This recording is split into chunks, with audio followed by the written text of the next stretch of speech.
Hello and welcome to LKD Forest Diaries. Today we have Lantana Camara, commonly called Lantana.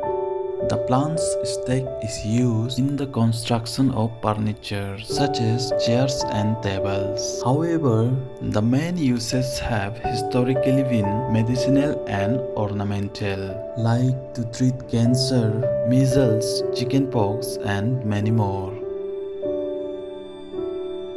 Thanks for watching. Please like, comment, share and subscribe.